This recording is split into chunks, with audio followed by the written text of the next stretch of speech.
9 episodes ago, we set out to decode a mystery. We started by looking at money, realizing that our current system is built on sand, designed to melt away through inflation by force. Then we discovered the genesis.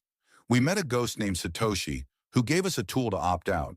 We decoded the blockchain, the glass ledger that finally brought truth back to accounting.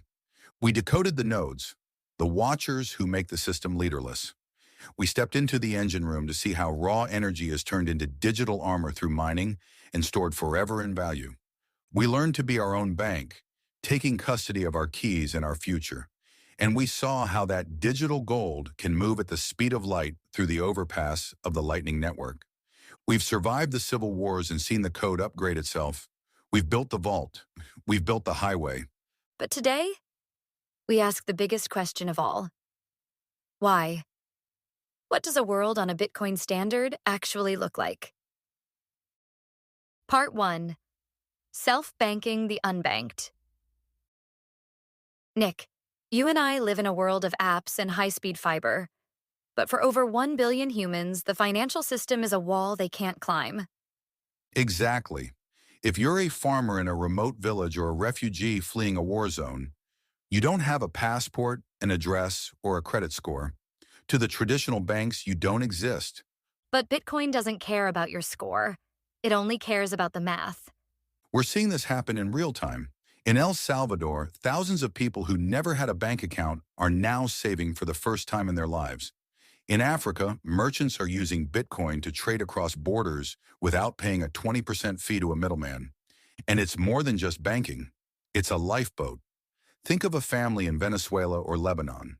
They worked their whole lives, saved every penny, and then watched their government print so much fiat money that their life savings literally turned into the price of a loaf of bread. That is a theft of time. That is the tragedy of fiat currency. Bitcoin is the first emergency exit in history.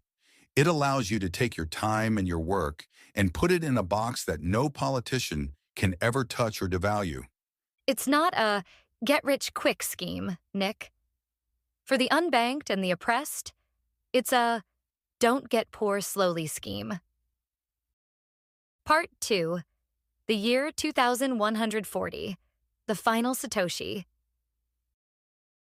Let's travel forward, Nick, to a date written into the very DNA of the Bitcoin code. The year 2140. This is the moment the engine room goes quiet.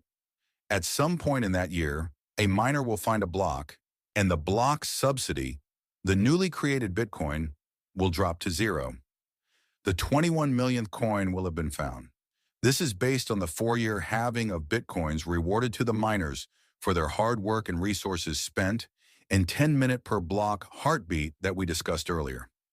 This mathematically equates to the year 2140, where the last Bitcoin reward will be generated.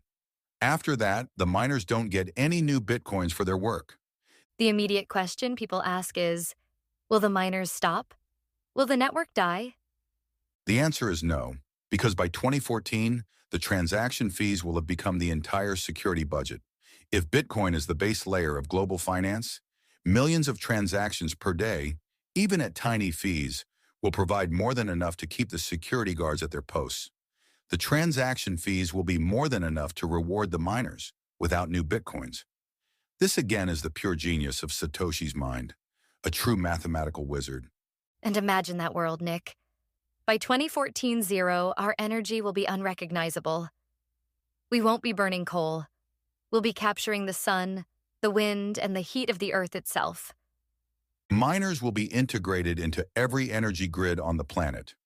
They will be the load balancers, using up excess green energy so it's never wasted. And our chips, we're talking about computational efficiency that makes our current computers look like stone tools. Remember how we came from a calculator to a smartphone? In less than 25 years? Imagine what 100+ years of advancements would do at this pace. The network will be so decentralized and so efficient that the cost of truth will be a natural part of the global energy cycle. Part 3. The financial revolution we need.